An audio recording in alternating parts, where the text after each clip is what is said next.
Dear students, in this video we are going to see how a cubic polynomial can be factorized using synthetic division.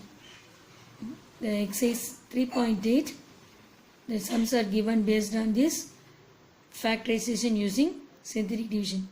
The 3.8 la கொடுத்திருக்க sums பாத்தீங்கன்னா synthetic division use பண்ணி factorization கண்டுபிடிக்கணும். ஓகேவா? So we name it as P of x. We name this given polynomial as P of x. P of x equal to x cube minus 3x square minus 10x plus 24. What are the steps involved in synthetic division? You have to find a linear factor. Then afterwards do the synthetic division and find the factors. Synthetic division என்ன செய்யணும்னா கொடுத்திருக்க cubic polynomial க்கு first ஒரு linear factor find out பண்ணனும். அதுக்கப்புறம் அதை வச்சு என்ன பண்ணும் quadratic factors கிடைக்கும். அதிலிருந்து மீதி linear factors நம்ம find out பண்ணும். இப்போ x cube-ங்கனால நமக்கு 3 factors கிடைக்கும். x square இருந்துச்சுன்னா 2 factors கிடைக்கும். x cube-ங்கும்போது we will get 3 factors. Okay, so synthetic division already we learned in the previous class. Synthetic division use பண்ணி நம்ம remainder quotient find out பண்ணோம். Do you recall that? Yes, அதே method தான். But அதில் வந்து division பண்ணுறதுக்கு நம்மளுக்கு factor கொடுத்துருந்தாங்க, பாலினாமியல் கொடுத்துருந்தாங்க.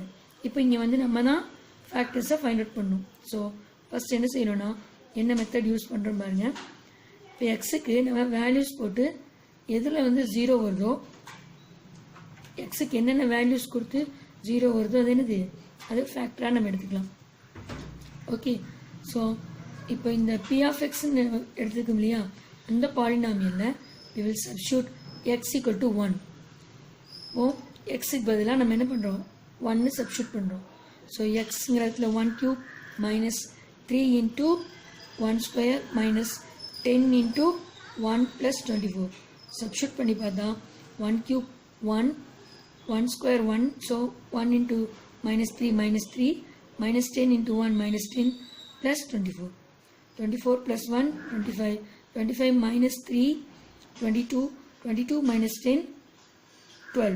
So it is not equal to 0. Therefore நம்ம என்ன வேல்யூ எடுத்துருக்கோமோ அதை எழுதணும். பட் என்ன பண்ணும், சிம்பிள் மாற்றி எழுதணும். +1 எடுத்தோம்னா -1 எழுதணும். Therefore x minus 1 is not a factor. Okay, சரி, இப்போ நம்ம x minus 1 is not a factor தானே, ஒரு ஃபேக்டர் நம்ம ஃபைண்ட் அவுட் பண்ணுமே. அப்போ using trial and error. Trial and எரர்னா நம்ம இந்த P of 1 நம்ம சப்ஸ்டியூட் பண்ணோம் இல்லையா, அதுக்கு பதிலாக இப்போ P of -1 போட்டு ஃபைண்ட் அவுட் பண்ணணும். அந்த P of -1க்கு 0 வரலையா, நெக்ஸ்ட்டு P of 2 போடணும். அதுக்கும் வரலன்னா P of -2 போடணும்.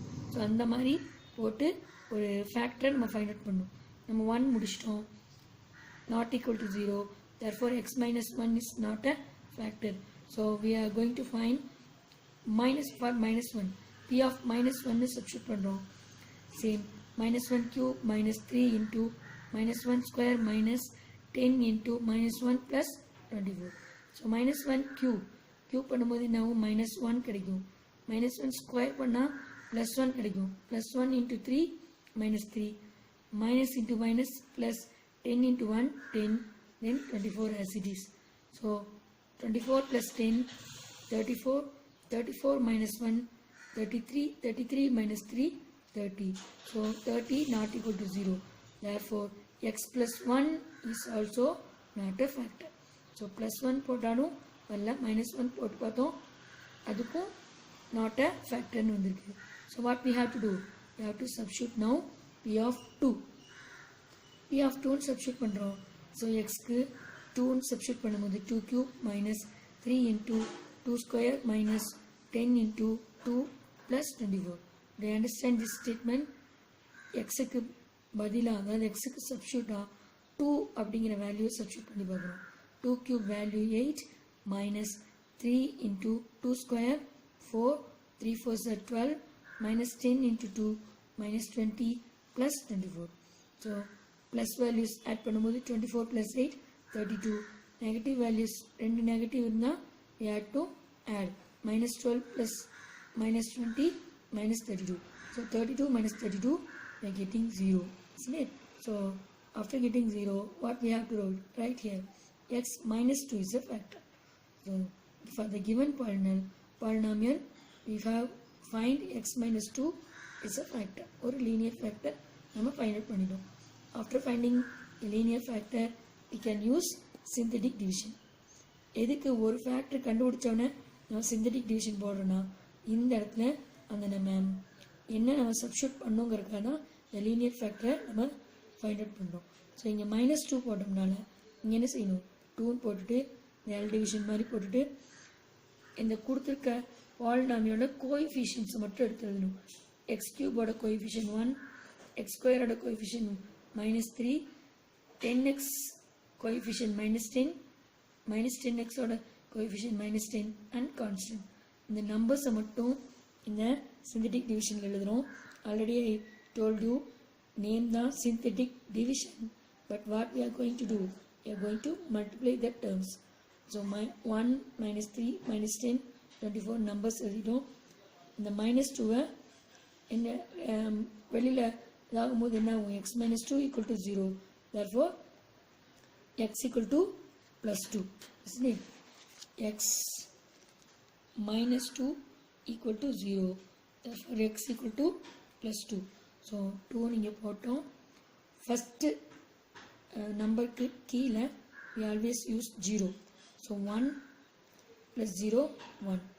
Then synthetic division multiplication தான் பண்ணணும். 2 into 1, 2. -3 plus 2, you will get -1. 2 into -1, you will get -2. இதை மல்டிப்ளை பண்ணி அடுத்த டேர்மில் தான் போடணும். ஓகே, எப்படி 2 into 1, 2. 2 into -1, -2. So 10 minus 2, -10 minus 2, -12 you will get, isn't it? ரெண்டு சிம்பிளும் சேம் வந்து ஆட் பண்ணிடணும். Then 2 into -12, -24. So 24 minus 24, you will get 0. That is remainder. And here you will get, you are getting the 3 numbers. You have to write in the quadratic form. Constant x square, isn't it? So x square minus x minus 12 equal to 0. இது புரியுதா? இந்த -12 அப்படி எழுதிங்க. இது எக்ஸோட term. So -1 into x minus x. இது X square term. So X square minus x minus 12. ஒரு cubic பாலினாமியலை linear factor போட்டு ஃபைண்ட் அவுட் பண்ணும்போது குவாட்ராட்டிக் பாலினாமியல் கிடைக்கும். கியூபிக்ங்கிறது என்னென்ன சொல்லியிருக்கேன்? அந்த எக்ஸ்க்கு கியூப் இருக்கும். குவாட்ராட்டிக்கில் எக்ஸுக்கு ஸ்கொயர்னு டேர்ம் இருக்கும். எக்ஸ் ஸ்கொயர்னு ஸ்டார்ட் ஆகும். ஸோ இது குவாட்ராட்டிக் பாலினாமியல். இப்போ quadratic polynomial we can easily find using factor tree. இதை யூஸ் பண்ணி நம்ம செய்யலாம். இதோட ஃபேக்டர்ஸை நம்ம ஃபைண்ட் அவுட் பண்ணுவோம். இந்த கான்ஸ்டன்ட் என்ன பண்ணுவோம்? இங்கே எழுதிடுவோம். இந்த எக்ஸ் டேர்மோட வேல்யூவை இந்த இதில் எழுதுவோம். ஸோ நம்ம இதுக்கு என்ன மீனிங்னா, மல்டிப்ளை பண்ணால் -12 வரணும், அடிஷ்னல் சப்ராக்ட் பண்ணும்போது -1 வரணும். ஸோ அப்போ என்ன டேர்ம் வரும்னா 12 மல்டிப்ளிகேஷன் என்ன வரும்? 1 12 எடுக்கணும். 1 12 எடுத்தால் கண்டிப்பாக டிஃப்ரென்ஸ் ஆர் அடிஷன் வந்து 1 வராது. ஸோ வேறு டேர்ம்ஸ் என்ன வரும்னா 4 3 எடுக்கலாம். 4 3s are 12. ஓகே, 6 and 12 எடுத்தாலும் வராது. 6 2s are 12 இல்லையா? அதாவது ஃபஸ்ட்டு 1 12 எடுத்து பார்த்தோம்னா மல்டிப்ளை பண்ணால் 12 வரும். ஆனால் அதோட டிஃப்ரென்ஸோ இல்லை ஏதோ அடிஷனோ பண்ணும்போது -1 வருது. ஸோ இதை வந்து நம்ம விட்டுறோம். நெக்ஸ்ட்டு 2 6 ஆர் எடுக்கிறோம். 2 6 ஆர் 12 ஓகே. பட் 2க்கும் 6க்கும் அடிஷ்னல் சப்ராக்ஷன் பண்ணால் -1 வராது. ஸோ இதையும் நம்ம என்ன பண்ணிடணும், விட்டுட்டு 3 4s ஆர் 12 எடுக்கிறோம். பட் 3க்கும் 4க்கும் டிஃப்ரென்ஸ் வந்து -1 வரும். இங்கே வந்து -12 இருக்கிறதுனால உள்ளேயும் மைனஸ் வந்ததுனால என்ன செய்கிறோம், இந்த பெரிய நம்பருக்கு மைனஸ் கொடுக்குறோம். -4 into 3 -12, -4 plus 3 என்ன ஆயிடும், 4 minus 3 1, பெரிய நம்பரோட சிம்பிள் -1 வந்துடும். ஸோ செக் பண்ணி பார்த்துக்கிறோம், இது கரெக்டாக வருது. ஸோ இப்போ இதோட ஃபேக்டர்ஸ் என்ன எழுதுவோம், எக்ஸ் -4 எக்ஸ் + 3 எழுதுவோம். So these are the factors of this one. x² - x -12க்கு x -4ம் x plus 3 தான் factors. Already x minus 2 is a factor ன்னு find out பண்ணிருக்கோம். Therefore the factors are அப்படின்னு எடுத்து எழுதி என்னென்ன factors நம்ம find out பண்ணுமோ அதெல்லாம் எழுதிடும். The linear factors ன்னு சொல்லுவோம். Okay, we understand the factors are x minus 2, x minus 4, x plus 3. These are the factors of given polynomial. So whenever they ask, you have to find cubic polynomial. Factorization of a cubic polynomial using synthetic division means first you have to find a using trial and error method. அதாவது ஒவ்வொன்றா substitute பண்ணி ஒரு ஃபேக்டரை find out பண்ணிடுறீங்க. அதை வந்து இங்கே division மாதிரி இங்கே எழுதி இந்த கோஎஃபிஷியன்ட்டை உள்ளே போட்டு குவாட்ரேட்டிக் பாலினாமியலை ஃபைண்ட் அவுட் பண்ணீங்க. தென் ஃபேக்டரை யூஸ் பண்ணி மீதி 2 ஃபேக்டர்ஸையும் ஃபைண்ட் அவுட் பண்ணுவோம். இதுதான் சிந்தட்டிக் டிவிஷனில் நம்ம ஃபாலோ பண்ணுற methods. You understand students? Okay, thank you.